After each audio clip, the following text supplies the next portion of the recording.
It is a process which might take a little bit of time. The more your mind has the tendency to be quickly disturbed, maybe the more time it might take. But it is possible. That is a certainty. So at no time of the training of meditation, tell yourself, I cannot.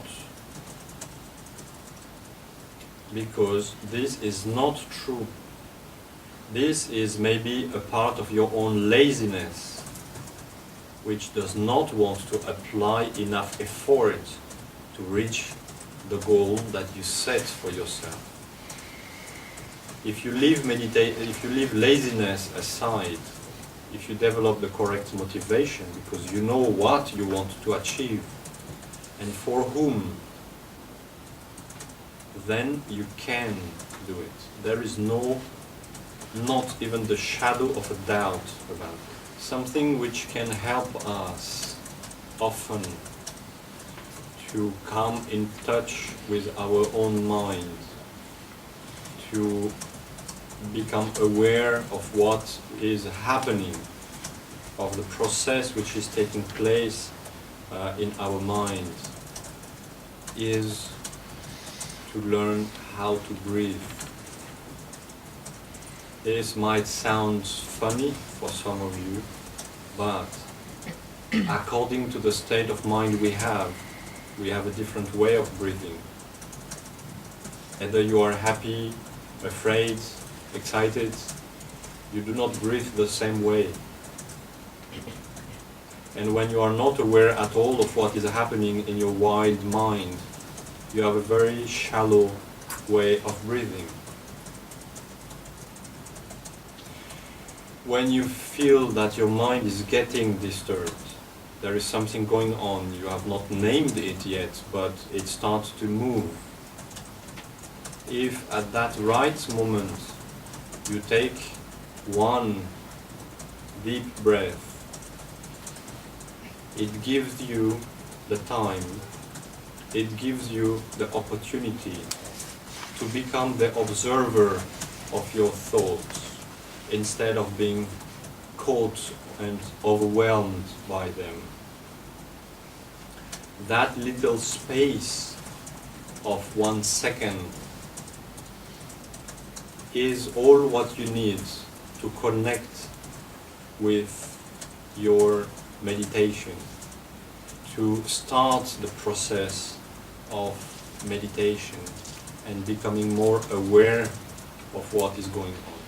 Maybe some of you were expecting a kind of magical trick in order to have a good meditation, and in fact I'm just telling you to breathe. But breathing is often what we forget to do, and it is definitely something which has a direct and immediate impact on our brain and on our mind. As I say, most of the time the thoughts are developing in our minds and we do not recognize them and we get caught by them.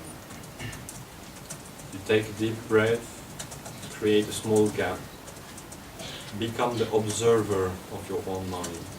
This is one of specific qualities of our mind. We can observe it. It can observe itself. So you sit on the corner of your mind and you observe what is happening inside. And you can tell, oh, I was going to get angry.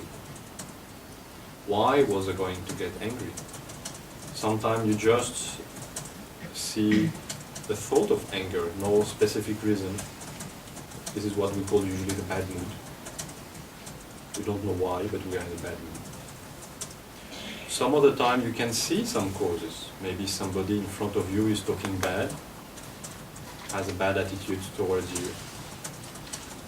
Since you are the observer, you can ask yourself, is it worth to get angry because of what that person is saying? Will it solve anything? Will it make the situation better?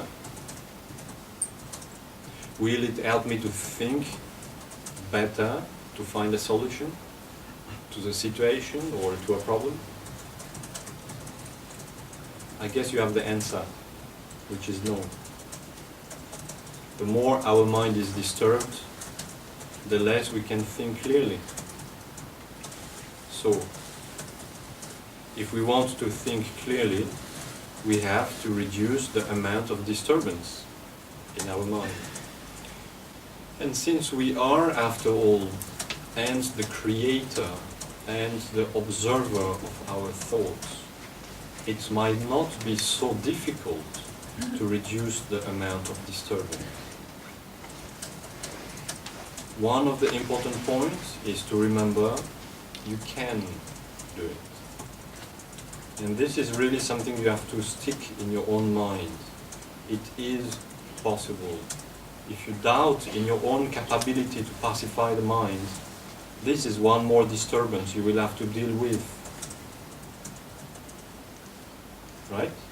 So, when you start to meditate, when you find your own mind in a state of distress or disturbance, remember, you take a deep breath, disconnect with this overwhelming situation, observe it. And already by observing your own mind, you redirect the flow of energy.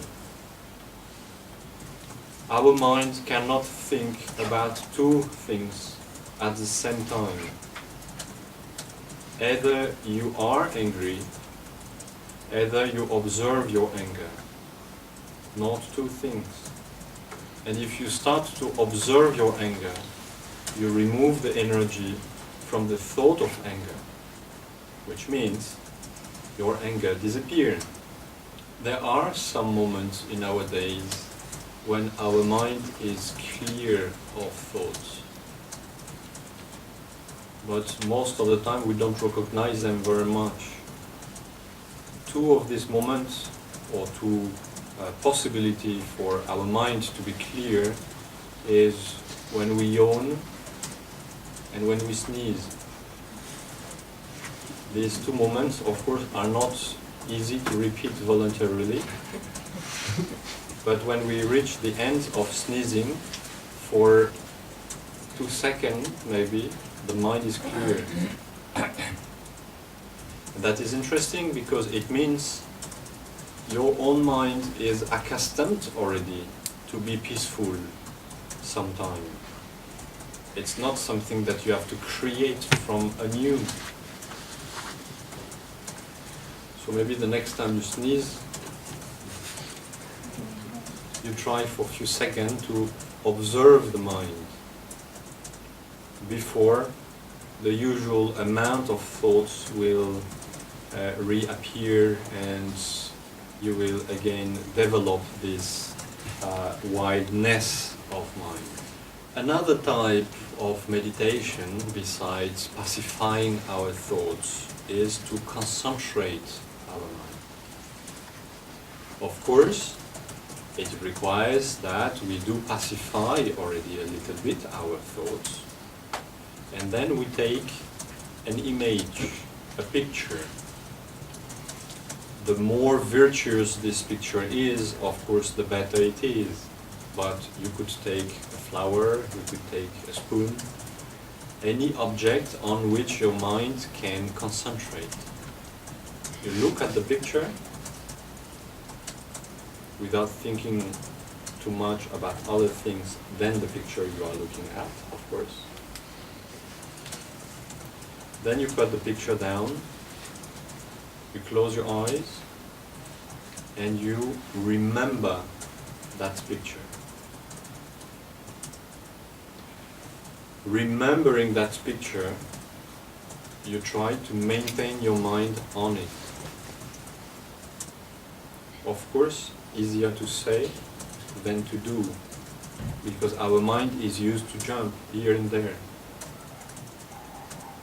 So at first you might spend a few seconds on that picture before the mind finds itself somewhere else. No problem. you find your mind thinking about taxis, car, food, whatever, you bring back the mind on the picture for another few seconds before you realize that your mind has jumped already somewhere else. No problem.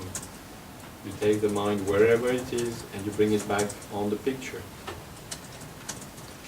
The good practice of meditation, the good practice of concentration requires patience.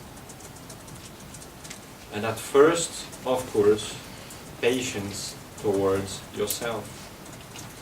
Knowing that, as any sport, it will take some time to achieve.